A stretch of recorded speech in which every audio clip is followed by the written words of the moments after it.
경제가 바닥을 쳤는데 아파트 값은 두세 배가 뛰었어. 이 이유를 설명하려면 엄청나게 많은 복합적인 게 필요하지만 크게 두 가지입니다. 수혁임당 안녕하세요. 이번 시간에는 아파트가 너무 많이 올라가지고 살려는 사람도 있지만 팔려는 사람도 있단 말이죠. 이런 내용들 지금 살까요 팔까요, 또 아파트가 구조적으로 왜 앞으로 더 오를 것인지 떨어질 것인지 이런 내용들 좀 위주로 해보려고 합니다. 피디님이 질문이 너무 많아가지고 이 내용으로 급하게 순하게 됐는데 궁금한 건 뭔가요, 피디님? 제가 가지고 있는 구리 아파트가 있습니다. 6억 1천에 매수를 했는데요. 부동산 사장님들한테 전화를 해보니까 7억 4천에서 5천. 많이 올랐네. 2년 지났어요? 올해 7월에 2년이라서 7월 이후 잔금 치는 분들이 사주시지 않을까. 일단은 팔 수 있는지 없는지를 따져봐야 되는데 지금 팔 수 있죠? 6개월 이내에 전입만 하면 되니까. 또 비규제 지역이라서 규제도 별로 없고 팔아도 되죠? 차익이 충분히 있으니까. 살까요 팔까요를 질문하기 전에, 답변을 드리기 전에 이거를 팔면 갈아타기를 할 수 있는 상황이다. 9억 10억대 내가 갈아타기가 된다. 9억이라고 하면 6억 대출 나오니까 한 3억에서 3억 5천 정도 이 사이로 내가 현금이 있다. 그러면 갈아타기 해야 되죠? 그 정도 있어요? 있는데 네. 팔고 나서 이제 바로 사야 되는데 저는 전입을 할 수 있는 상황은 아니어서 경매로 봐야 된단 말이에요. 경매로 바로 낙찰이 쉽지 않잖아요. 그쵸. 그 사이에 갑자기 집값이 날아가거나 이러면 어떡하지라는 이제 고민이 들더라고요. 내가 팔았는데 살려고 하는 9억 10억대가 갑자기 11억 10억이 될까봐 오를 거를 전제로 지금 질문을 하고 계시네요. 부동산 투자를 하고 있으니까. 팔았는데 살려고 하는 게 갑자기 오른다면 사는 거와 파는 거를 동시에 해야겠죠. 일반적인 장에는 내 거 매도 계약을 하고 계약금을 받은 다음에 그거를 이용해서 매수금 계약금을 넣죠. 근데 이렇게 불장에는 매수금 계약서를 먼저 넣는 거예요. 그 다음에 매도를 잔금을 잘 치는 건데 어차피 지금 잔금 시점도 뒤로 해야 되잖아요. 세입자가 껴있기 때문에 이 타이밍을 맞추는 거를 1순위로 둬야겠고, 두 번째로 경매를 좀 좋아하긴 하지만 조정지역, 규제지역은 사실 어려울 수가 있어요. 경매를 해야 되면 언제 내가 입주를 해야 되는지 이런 것도 맞춰야 되죠. 경매를 굳이 하지 말고 일반 매매를 해도 돼요. 저는 괜찮다고 생각해요. 조금 더 상급지로 가면서 비역세권으로 가도 되는 부분도 있는 거고, 경매를 배웠다고 해서 무조건 경매만 하는 거 아니잖아요. 예를 들면 급급매를 잡는 방법 제가 예전에 알려드렸는데 한 번 더 얘기를 해드릴게요. 급매는 빨리 팔려는 거고 급급매는 당장 팔아야만 하는 상황인 거고, 두 가지 사례로 급급매를 좀 말씀드려볼게요. 제가 20대 중반에 첫 투자를 했었잖아요. 현금이 얼마 없어가지고 갭 투자를 하거나 아니면 저기 지방 아파트 해야 되는데 둘 다 안 오를 것 같은 거야. 방 3개 화장실 2개짜리를 갭 투자하려고 하는데 제가 본 게 은평구 연신내에 3억 5천짜리 빌라인데 전세가 2억 6천이 껴져 있었어요. 그럼 9천만 원 필요하잖아요. 9천만 원이 없잖아. 안 되나 보다 하고 다른 매물을 찾고 있었는데 그 매물이 일주일 2주일 지나더니 갑자기 한 3억 3,500 정도로 1,500이나 내려간 거예요. 그래서 제가 사장님한테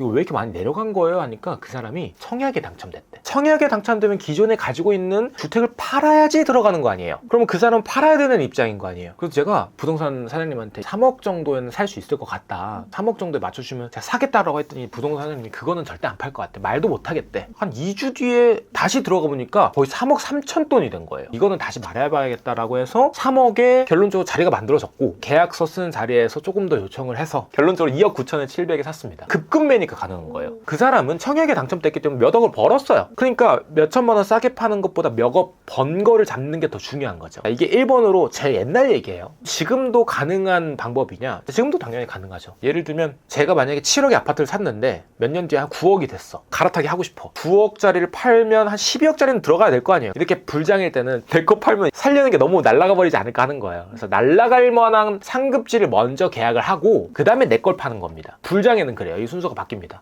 그래서 12억짜리를 계약금 1억 2천을 넣고 9억짜리 팔아야 되는데 안 팔려. 그럴 때 막 9억에서 점점 좀 내려야겠죠. 대부분 9억짜리를 8억 9천까지 내리면 팔려요. 대부분. 근데 만약에 내 물건이 한 2, 3, 4층 막 이런 못난이 물건이야. 리모델링 안 돼 있어. 그러면 그런 것들은 잘 안 팔려요. 거래량이 안 나왔을 때, 규제가 갑자기 터졌을 때. 그럴 때 피디님은 가셔가지고 부동산 싹 도는 거야. 8억 1천, 2천 정도에 쓸 수 있는 사람이다. 그러면 내가 살 수 있는 금액대에서 5천 정도 높은 라인업의 부동산을 가요. 아파트를. 제가 이거 시세가 9억에서 좀 내려오고 있는 건 아는데 사고 싶은 가격이 8억 1천, 8억 2천 정도 수준이다. 네. 이 정도 금액으로 매물이 나온다? 그럼 저는 사진만 보고 층수 상관없이 바로 계약금 쏘겠다. 이렇게 정확히 말해놓습니다. 그리고 하나 더. 복비를 현금으로 2배를 드리겠다고 하세요. 그 가격은 아무도 안 팔 것 같아요 라고 하지만 저처럼 당장 팔아야 되는 사람, 한두 달 안에 잔금을 못 치면 내 돈 날리잖아요. 갈아타기 하려는 사람들. 그런 사람들이 매물이 또 나올 수도 있다고요. 이런 거를 노리는 게 급급매거든요. 경매랑 급급매 중에서 고민한다면 날짜를 맞춰야 된다. 그럼 급급매로 가는 거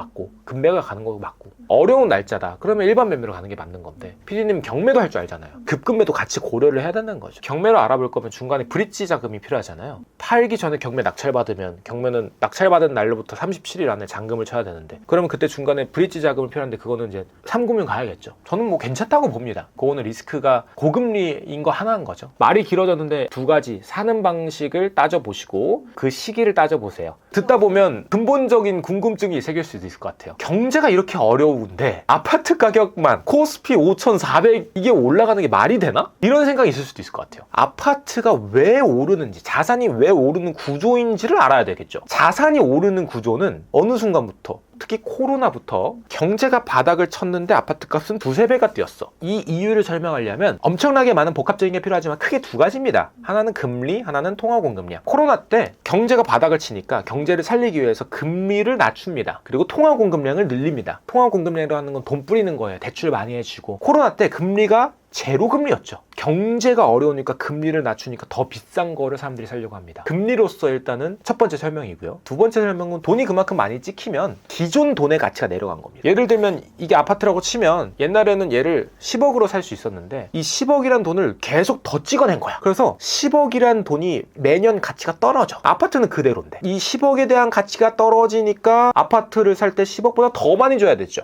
요게 자산이 오르는 개념 중에 하나인 통화 가치가 떨어진다는 개념이에요. 이 두 가지 금리랑 통화 공급량이 가장 큰 원인이고요. 플러스 이제 거기서 심리가 들어가죠. 공급이 부족하다. 그리고 대출 규제를 하고 앞으로 더 못 살 수도 있겠는데 하는 심리가 들어간 거예요. 코로나 때 한국에선 규제를 겁나 했죠. 1년에 막 20개씩 막 규제가 나왔어. 그래서 막 대통령 경호실장님도 내년 3월까지 안 팔면 지옥을 보게 해주겠다 막 이렇게 했는데 3배 올랐잖아요. 그래서 대출 규제가 이렇게 많이 되고 경제가 이렇게 안 좋아도 금리가 제로가 되고 통화 공급량이 늘어나면 아파트 자산, 주식, 코인은 다 올라간다는 내용이에요. 그럼 아파트 값이 오르는 건 맞는데 금액대별로 비싼 애들만 더 오르잖아요. 4억대, 5억대, 6억대 아파트들은 원화 가치가 내려가는 만큼의 정도 올라간다고 보면 될 것 같아요. 그리고 7억, 8억, 9억, 10억대는 원화 가치가 내려가는 만큼 플러스 심리가 더 들어갑니다. 예를 들면 SK 하이닉스, 삼성전자 이런 데 보면 성과상여금 1억, 2억 주씩 준대요. 우리 피디님이 SK 하이닉스 다니는데 연봉도 좀 돼. 성과상여금도 좀 받아. 그러면 5억대, 6억대 아파트 살 거예요? 아니면 8, 9, 10억대 살 거예요? 제일 비싼 거 사죠. 그쵸, 제일 비싼 거 사죠. 삼성전자, SK 하이닉스 이렇게 좀 우량한 뭐 조선업, 방산업, 반도체, 슈퍼사이클 얻은 분들이 강남 아래에 있는 분당, 판교, 수지, 수원, 영통 이런 라인으로 오른 이유가 그분들이 되게 많이 삽니다. 그래서 우리가 신혼부부 분들도 그렇고 돈을 좀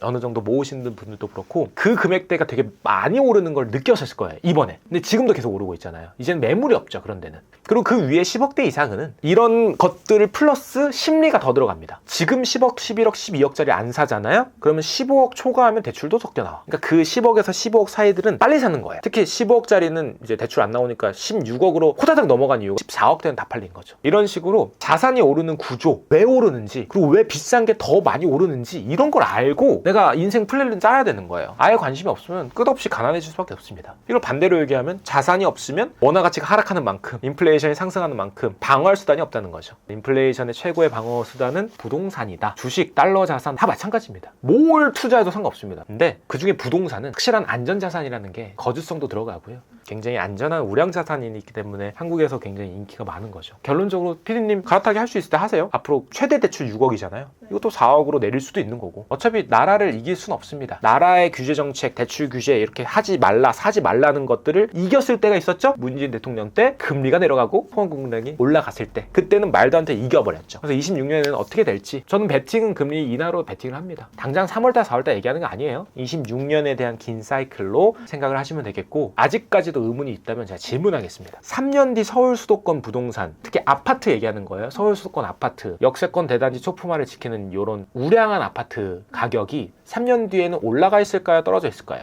아마 대답은 대부분 올라가 있을 것이라고 베팅을 할 것 같아요. 왜냐? 공급이 부족하니까. 그래서 질문에 대한 답변이 저는 오를 것 같은데요. 3년 뒤는 오를 것 같아요. 10년 뒤, 20년 뒤 얘기하는 거 아닙니다, 여러분들. 3년 뒤에 오를 것 같다라고 베팅한다면 지금 사는 거죠. 이해되셨죠? 오늘은 지금 팔까요, 살까요에 대한 구조적인 내용부터 좀 다뤄봤는데요. 이거 이해가 안 된다면 더 공부를 한번 해보세요. 금리, 통화공급량, 공급에 대한 내용, 정책에 대한 내용, 대출에 대한 내용 계속해서 반복적으로 보시다 보면 더 이해가 되고 우리 어머님들, 아버님들이 경제가 이렇게 안 좋은 가까운데 아파트 값이 오르는 게 말이 돼? 이거 떨어질 거야 라는 대답에 과학적으로 답변을 드릴 수 있을 것 같습니다. 자, 여기서 마칠게요. 구독, 좋아요, 댓글 궁금한 부분 남겨주세요. 감사합니다. 수혁임당.